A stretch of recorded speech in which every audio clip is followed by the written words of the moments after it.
Hi, I want to start this speech with some question because I really want to know if there is someone in here that has been in the same situation as me when I first moved in the US as a new immigrant. So my first question is, has anyone in here been asked where's that accent from, or did anyone feel uncomfortable because of that question? Because here's me, I've been asked a lot of times where's that accent from, and yeah, I did feel uncomfortable because of that question.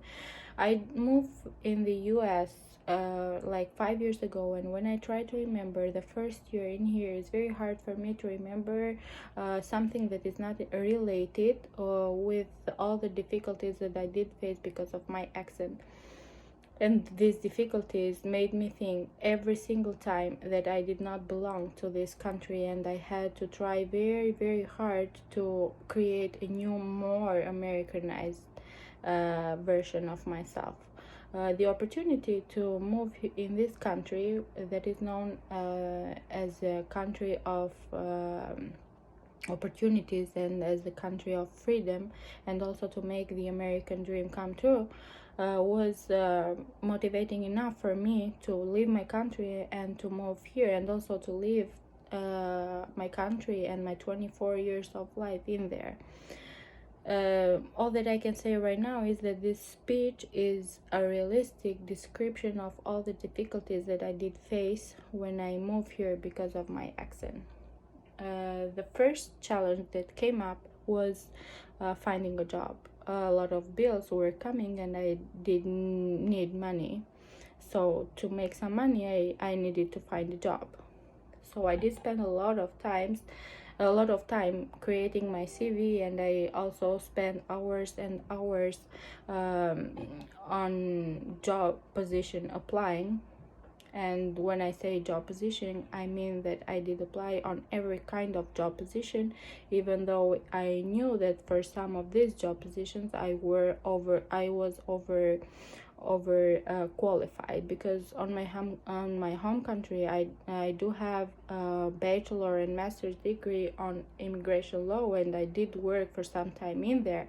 And by this time that I was applying for my job, I did apply for some job positions relating to my field of study, like immigration law field. And almost in all of these in-person interviews I got rejected, because what they told me is that I needed to find a position where the interaction with client was minimal, and this was because of the accent might lead to confusion.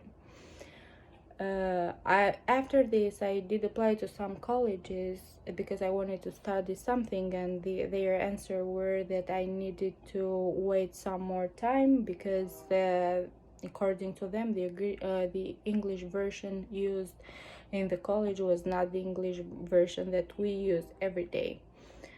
And these two experiences were very hurtful to me, because they really affected my self-esteem. By this time, my self-esteem was very low. Even though I was taking a lot of English classes, I didn't like to communicate with people, because I was thinking that I was not enough, and my accent was not good enough to communicate with them. But one day at this time, my sister said something that really made me think and react about the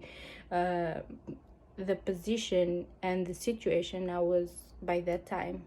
What she said was, if everyone tried so hard to get rid of their true essence, everything would be so black and white. Our accent is an inseparable part of our identity. So instead of trying so hard to change it, embrace it and proudly show it off when possible. Can't you think of all the times you went grocery shopping and heard someone with the same accent as you and immediately smiled and felt understood? Maybe your accent is going to make some people frown, but it does have the power to also make someone smile and feel they are not alone. So